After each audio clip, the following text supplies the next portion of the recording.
Welcome to the A1 Knowledge Hub.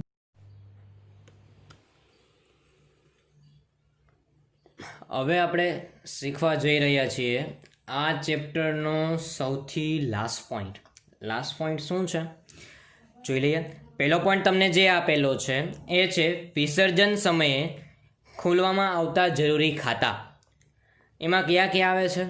માલ મિલકત નિકાલ ખાતું, ભાગીદારોના લોનના ખાતા, ભાગીદારોના ચાલુ કે મૂડી ખાતા, રોકડ અને બેંક ખાતું. બરાબર, આટલા તમારા ખાતા હતા. એમાંથી માલ મિલકત નિકાલ ખાતું આપણા માટે નવું જ છે. ભાગીદારના લોનના ખાતા એ સામાન્ય ખાતા જ હોય છે, એ કાંઈ જો હોય તો જ શીખવાના છે. દાખલા આમાં લોનના ક્યારેય પણ કરવાના આપણે આવશે નહીં. ત્યાર પછી ચાલુ અને મૂડી ખાતા એ આગલા ચેપ્ટરમાં શીખી લેશું.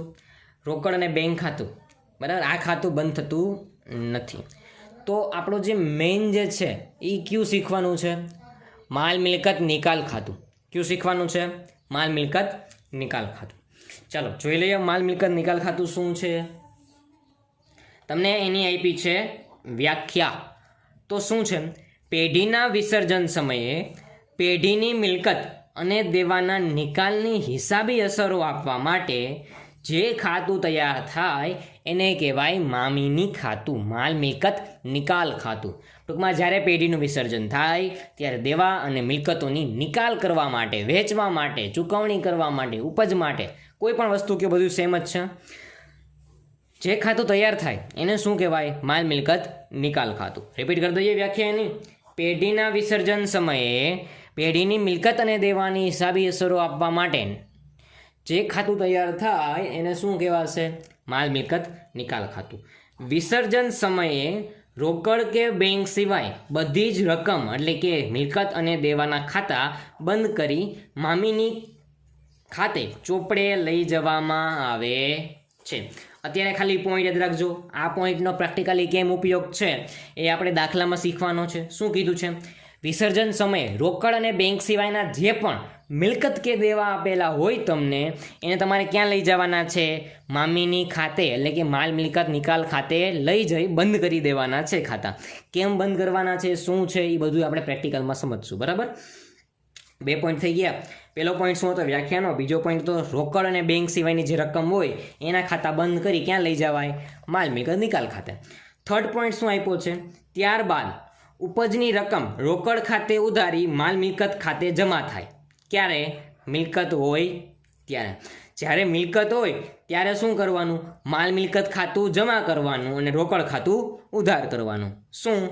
જ્યારે પણ મિલકત હોય ત્યારે માલ મિલકત ખાતું જમા કરવાનું અને રોકડ ખાતું શું કરવાનું? ઉધાર. આની આમ નોંધ કઈ રીતે થાય એ વસ્તુ આપણે પ્રેક્ટિકલમાં સમજવાની છે.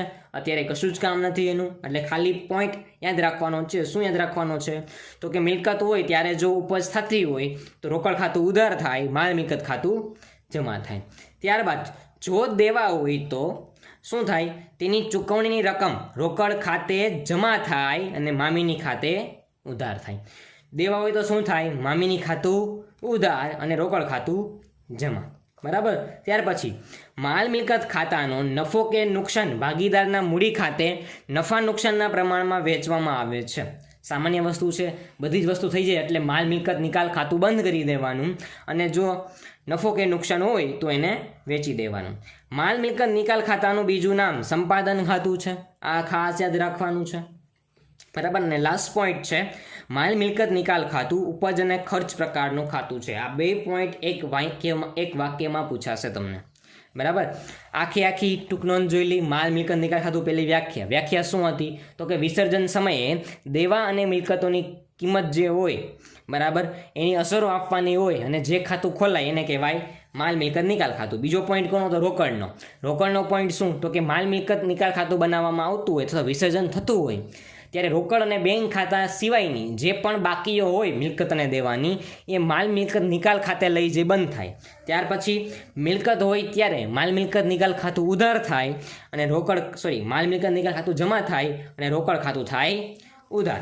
ત્યાર પછી દેવા હોય ત્યારે માલ મિલકત નિકાલ ખાતું ઉધાર થાય અને રોકડ ખાતું થાય જમા. ત્યાર પછી જો માલ મિલકત ખાતાનો નફો કે નુકસાન હોય તો ભાગીદારના મૂડી ખાતે વેચી દેવાય. ત્યાર પછી માલ મિલકત નિકાલ ખાતાનું બીજું નામ છે સંપાદન ખાતું, અને માલ મિલકત નિકાલ ખાતું ઉપજ ખર્ચ પ્રકારનું ખાતું છે.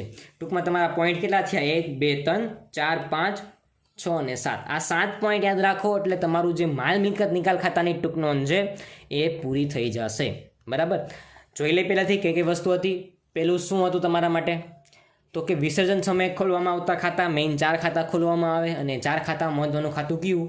માલ મિલકત નિકાલ ખાતું, જે આપણે પૂરું કર્યું. અત્યારે પ્રેક્ટિકલ આનું જોવાનું નથી, અત્યારે ખાલી યાદ રાખવાનું છે. પ્રેક્ટિકલ આવશે એટલે ખબર પડશે કે આ 3 વસ્તુનો ઉપયોગ કઈ રીતે છે. બરાબર, 1 2 ને 3. બરાબર, તમારું અહીંયા જે થિયરી પોર્શન હતો ચેપ્ટર નંબર 7નો એ થાય છે કમ્પ્લીટલી પૂરો. બરાબર, આના સિવાય સ્વાધ્યાયમાં ક્વેશ્ચન નંબર જે 1 વિકલ્પ હોય અને ક્વેશ્ચન નંબર 2 કે એક વાક્યના હોય એ પણ તમારે થિયરીમાં લખવાના છે. અને જો આગલા ચેપ્ટર એટલે કે ચેપ્ટર નંબર 1 3 4 ના બાકી હોય તો એ પણ લખી નાખજો, કારણ કે એમાં કદાચ હું કહેતા ભૂલી ગયો હતો કે ચેપ્ટર નંબર 1 અને 3 ના પણ લખવાના છે. 4 ના મોસ્ટલી બધા લખેલા હશે. તો અહીંયા તમારું જે ચેપ્ટર છે એની થિયરી બેઝ પૂરો. નેક્સ્ટ વીકમાં જ્યારે આપણે જોશું પ્રેક્ટિકલ, જ્યારે દાખલા જોવાના છે, સાવ સિમ્પલ દાખલા છે આ ચેપ્ટરના. બરાબર, ચાલો આપણે અહીંયા સુધી રાખશું. થિયરી બેઝ અહીંયા પૂરો. Thank you.